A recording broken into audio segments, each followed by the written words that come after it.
Let's bring in Congressman Jim Jordan, Republican from Ohio's 4th District. And Congressman, I want to talk to you about the IG report and get your sense of the bigger picture there. But first of all, the hottest debate that's been raging in the media has been with regards to the border and these just the way we are detaining children and allegedly separating them from their parents who may or may not be their parents. And there's not a lot of consideration to this surge that's taking place, 315% increase in number of adults showing up with children this year. There's not a lot of credence given to the fact that the vast majority of these children come on their own.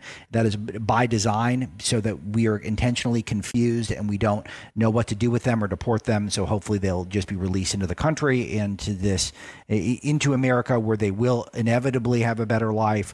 There's so much smoke and mirrors here. I have not seen such a dishonest news cycle in such a long time. What hope do we have that this is going to get resolved in any sane way? Well, we'll see, Alex. But you're right. The left has just went apoplectic about this. And look, no one wants to separate kids from parents. But there's a whole bunch of issues that we have to deal with when this kind of activity takes place on the border. I mean, we had ICE and Customs Border in our office last week, and they told us just on the asylum issue, there are 2,000 people a week showing up at the border. Now think about that. That's 100 and some thousand, a little over 100,000 a year. And they told us 80% of those, 80% of the people who show up wind up not actually being legitimate asylum seekers. So that's part of the concern as well. Look, if someone's being persecuted, we want to help them. We want to keep their family together. But aren't actually legitimate asylum really being persecuted. The equation as well happened to the bottom of all that. The answer is to pass a good piece of legislation that is consistent with what the Americans elected us to do in 20. Good last legislation. We're having some connectivity issues with you, so hopefully you get to a slightly better service area. But let's talk about what's being discussed. There's a lot of immigration legislation that's being kicked around. I've been through most of the bills as best I can, and there's a lot of good in them. I'm very concerned that there is amnesty in both bills that are being floated. I'm also concerned that this point is all moot because the Democrats have taken a posture that there's nothing the Republicans can do that's legitimate, because the president surely can't pass anything that's a immigration reform. So give us a lay of the land. Give us, first of all, what is being considered and your evaluation of it. The best bill is the chairman of the Judiciary Committee's bill, Chairman Goodlatte legislation, because I always say it's the one that's done in a way that's consistent with the election. It says build the border security wall, end chain migration, stop the visa lottery, deal with sanctuary cities, reform your asylum law, write down the list of everything we know needs to happen, move towards a merit based, all those things that we know need to happen. And then it says at the end, and we will deal with the DACA population. That's the one. So that's the one I support. That's the one conservatives support. The others that are being talked about, while they have some good things on border security, I don't think they go far enough, and they're not consistent with what we told the American people we were going to do. And so I think that's the fundamental thing. Keep our word, do what we campaigned on. And that's Chairman Goodlatte's legislation. Yeah, and that's the one that's been very popular with the guys that the Breitbart crowd likes. Matt Gaetz was on the show last week, and he was saying very similar things to you. I think your summary was very quick and efficient, and those are the key points. Talk to us about the differences with the Paul Ryan bill.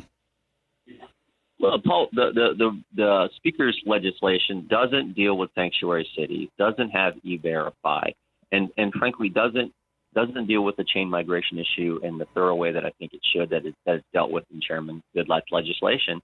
And would also say the DACA population is expanded from those who just signed up for the DACA deferred action back when President Obama issued the executive order. So those are the differences. It's got some good things in it, but again, I don't think it's consistent with the full mandate that we told the American people we were going to do if they made Donald Trump president and put Republicans in control of the House and Senate. And I always think it never hurts to keep your promises and keep your word. Yeah, I got to be honest with you. Going through the Ryan bill, I was actually surprised at how much I liked in it, but it's certainly not nearly far enough to have my support. So in one sense, I was surprised that Speaker Ryan's putting forward something that is even in the ballpark, but it's not all the way there, and there's just way too much emphasis on amnesty. Yeah.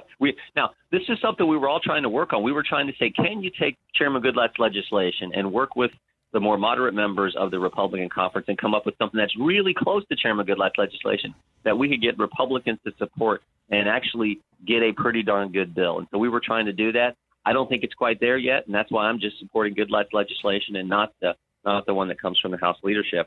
But like you say, there are some good elements in it. Yeah, and so let's talk about a little bit briefly, and if you can't go into much detail on some of this stuff, that's fine. But the political, you're not a political prognosticator. You're here to create legislation to get it through. But there's a lot of debate, I know, internally on the Breitbart side of things. We sure are, sir. We sure are. So it is me more often than I'd like to be. Some days I'd just rather talk about. I'd rather talk about the U.S. Open some days, but instead I have to talk about the a border crisis that's happening. Yeah. So look, it was exciting. So but the White House seems to be sort of schizophrenic on this thing. The president implied he would not support Speaker Ryan's legislation and then took it back. I know internally they're much more focused on chain migration than just about anything else, which was I'm concerned about chain migration too, but the chants at the rallies were not end chain migration. It was build the wall was what was chanted, and people were concerned about DACA. So I'm just curious if you think some sort of an amnesty gets through, will this have devastating effects come 2018? I think it's going to be very bad for very demoralizing for the president's base, but that is it's just a prediction. I don't have any evidence of it. Yeah. Look, I think we got to be careful. That's why I always come back to the main point.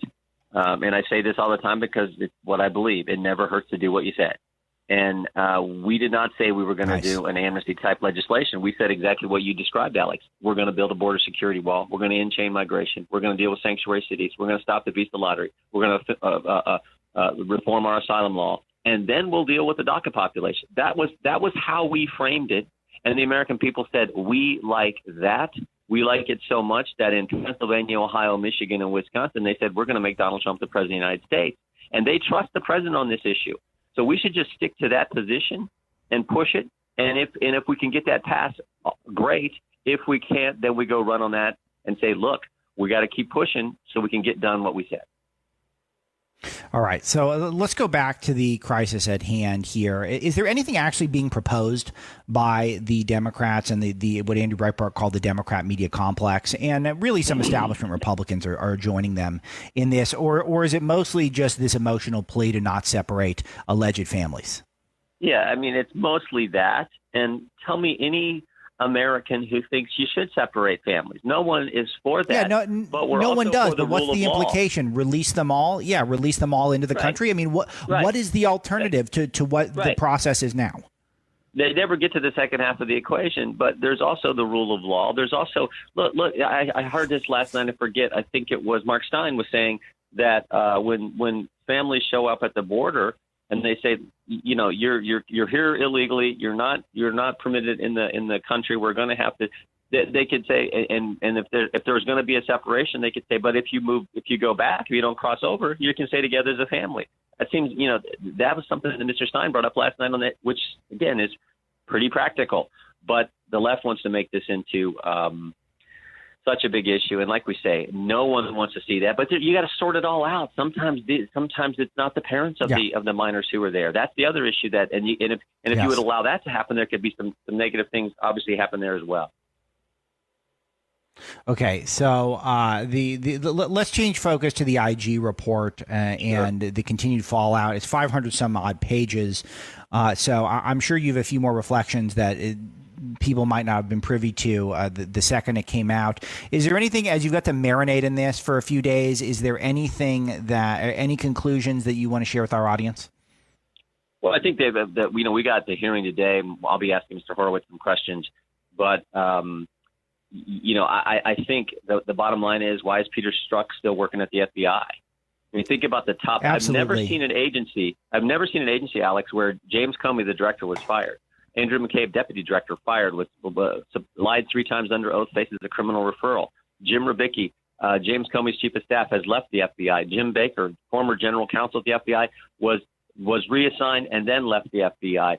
Lisa Page, FBI counsel at the FBI, was reassigned and then left the FBI. And Peter Strzok, former deputy head of counterintelligence, was also reassigned, demoted from that position. He's the only one still there. So I think there's a couple of things there. When have you ever seen 6 of the top people, the 6 key players on the Clinton investigation and the 6 people who helped launch those? When have you ever seen that happen at a federal agency? I've been in this town a few years, and I've never seen anything like that. Yeah, it is absolutely devastating for the FBI's reputation. But then you got guys like Christopher Wray, the FBI director, who I can't say I was a Christopher Wray super fan when he was nominated, but I tend to let the president have the people he wants. But he's out there saying, quote, "We will not hesitate to hold people accountable." Peter Strzok is still getting a paycheck from the FBI. Yep. Am I taking crazy pills here, Congressman? Yeah, so is FBI attorney number 2. So there's all kinds of jump up. For example, between the robots got into the congressman's phone again. This is a hybrid of some Google produced device and Congressman Jim Jordan now. Yeah, go ahead, Congressman. We have you back. Yeah, that happens all the time. So the other thing is the thousands of text messages we had seen over the last several months between Peter Strzok and Lisa Page, but the one most explosive, the one text message out of thousands that we don't see until last Thursday, just happens to be the most explosive, the one that says, "We will stop Trump." And I want to know why, who tried to hide that from us, why we didn't get that. Was that Rod Rosenstein's decision to wait until the report came out to show us that? Was that Christie's decision? Who made the decision, and why didn't we have the text right before it, we have the text right after it? Why were we missing that one? I think that's an important question for us to know, too, especially when we had such a runaround given to us by the DOJ on getting the documents we're entitled to have as a separate and equal branch of government. Yeah, and there's actually one that people did not play up enough, I think, Congressman, is that they also said in this series of text messages that they're going to have to do it again in 4 years should Trump win, which they didn't think was possible. But that if he did win, they're going to do it again in 4 years. They've already announced that the deep state is going to try to subvert the electoral process, according to these text messages. Should President Trump seek re-election, which of course it looks like he's going to do. Sure. Yeah, no, that's as you said, the deep state and the mainstream press. They're never going to. Conservatives, they're never going to give Republicans a fair shake. We just know that's par for the course. But look, all right. In spite of all that, Donald Trump won, and we got to get good things done for the country. We do. So last thing for today, Congressman, Senator Grassley said that James Comey is now going to be under investigation for the handling of these memos. Is that too good to be true, or do you think there actually is going to be an investigation into this? No, I think there will be. I think the more important one is the FISA abuse that the Inspector General is looking at. And one of the things I'm about is how long does he anticipate? Basically, Alex, we can't have that be another 18-month investigation. 18 months to get this. It was a very thorough answer to, I think, the key questions. But we can't until we find out. Yeah, we're trying to fight through it, but I don't think we can. But I think that's a great point. And the FISA abuse, looking into that is crucial, and we'll have to keep getting updates from Congressman Jim Jordan. Do we have to be concerned about Christopher Wray, Congressman, before I let you go? Well, we'll find out. We'll find out. Yeah, sadly, I was hoping he'd say absolutely not. This was just him defending his team, but sadly, I think that remains to be seen. Congressman Jim Jordan from Ohio, one of the leaders out there in Washington. So they're few and far between, folks. So glad we could get some of them on the broadcast. We'll take a break. We come back. We have great author Mark Smith has a new book on guns, and we'll take many of your calls on Breitbart News with Alex.